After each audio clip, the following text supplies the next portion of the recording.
Ikaw ba ay nananalangin? At sa palagay mo ba, naririnig ito ng Diyos at napangiti mo siya? Magandang umaga po sa inyong lahat. Narito na naman po tayo sa programa ng Church of God's Miracle, ang 24/7 Wow Words of Wisdom. Atin pong tatalakayin ngayon ang tungkol sa panalangin. Sabi po sa English, it says, prayer is the sincerest communication with God. Or, it is the most honest communication with God. So, ang panalangin ay ang pinakamatapat na pakikipag-usap sa Diyos.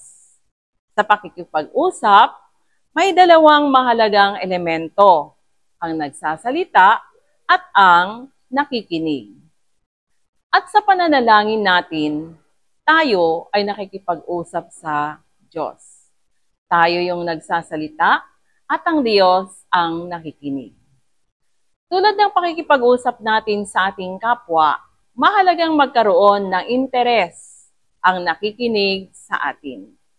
Ganon din naman sa ating pananalangin, sapagkat ito nga ay pakikipag-usap sa Diyos.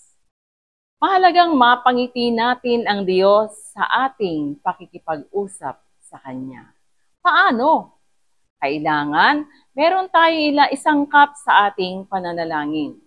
At sabi nga, hindi lamang pagsasalita ang ating pananalangin, kundi maging ang ating mga ginagawa ay paraan natin ng pakikipag-usap sa Diyos. So meron po tayong acronyms na PRAY. P-R-A-Y. At iyan ang bibigyan natin ng katuturan kung paanong ang ating panalangin ay mabibigyan natin, mapapangiti natin ang ating Panginoon. So P. Ano ba yung P? Ito ay praise. So ito ay papuri. Sabi nga sa Nehemiah 1:5, sinasabi o Panginoong Diyos ng langit, ang dakila at kasindak-sindak na Diyos na nag-iingat ng tipan at tapat na pag-ibig sa mga umiibig sa Kanya at nag-iingat ng Kanyang utos. Makikita ang pagpupuri ni Nehemiah. Kilala ang katangian ng Diyos. Alam niya ang magagawa ng Diyos sa Kanyang buhay. At sabi nga, praising is giving due respect, believing and trusting God alone. Yung alam mong wala nang iba pang maaaring asahan kundi siya. That we honor God in all the aspects of our lives. Pangalawa yung R, ano naman to? It is repent. When we pray, we must repent. Humingi tayo ng tawad. Tanggapin ang ating mga nagawang kasalanan at hingin ang tulong niya. At dapat may pagbabago sa buhay, mula sa maling gawi patungo sa mabuti.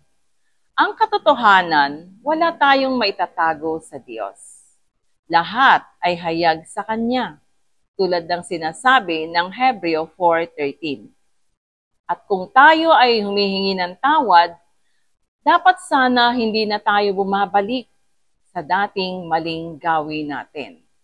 So yan, pag tayo nagrepent, that would give a smile sa ating Panginoon. Pangatlo po is A, acknowledge. Acknowledge God. Kilalanin ang Diyos. So paano ang pagkilala sa Diyos? Align ourselves to God's Word. Kung gaano mo kakilala ang Diyos na gumagawa sa buhay mo, ganun siya kikilos sa buhay mo. If you believe that God can do you everything, that's how He can work in your life. Always remember that nothing is impossible with Him. Ang dapat, naka-align sa kalooban ng Diyos ang ating buhay. How? Paano natin i-align ang ating buhay? By obedience to the Word of God. Pagsunod sa salita ng Diyos. Pagsasabuhay. Ang panalangin ay hindi yung sariling gusto mo ang ini-impose mo. Yung hingi ka ng hingi ng para sa iyong sarili. kundi dapat yung gusto ng Diyos. Sabi nga dun sa Santiago 4:3, kayo'y humihingi at hindi tumatanggap, sapagkat humihingi kayo sa masamang dahilan, upang gugulin ninyo ito sa inyong mga kadayawan.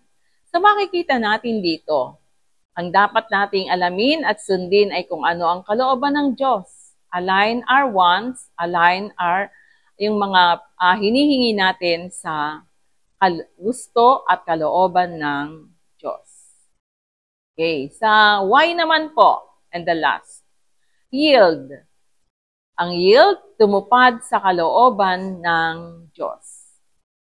So, talikuran ang gusto mo at tuparin ang kalooban ng Diyos. Marami tayong plano, subalit ang plano ng Diyos ang nangyayari tulad ng sabi sa Kawikaan 16:9. Sabi ng isang mangangaral na narinig ko, prayer is not getting man's will done in heaven, but getting God's will done on earth. No? So, mangyari yung kalooban ng Diyos dito sa lupa. Sumunod sa kalooban ng Diyos, hindi ang ating kagustuhan, kundi kung ano ang kalooban ng Diyos ang dapat nating magawa. Ang makita sa atin ay ang plano at kalooban ng Diyos. Sa iyan po, kapag tayo ay sumunod sa ating pananalangin iyan, praising God, repent for our sin, acknowledge God na siya yung may kataas-taasan, and yield. So, maaring mapangiti mo ang Diyos sa iyong pananalangin. Good morning. So, sige po, tayo po'y manalangin.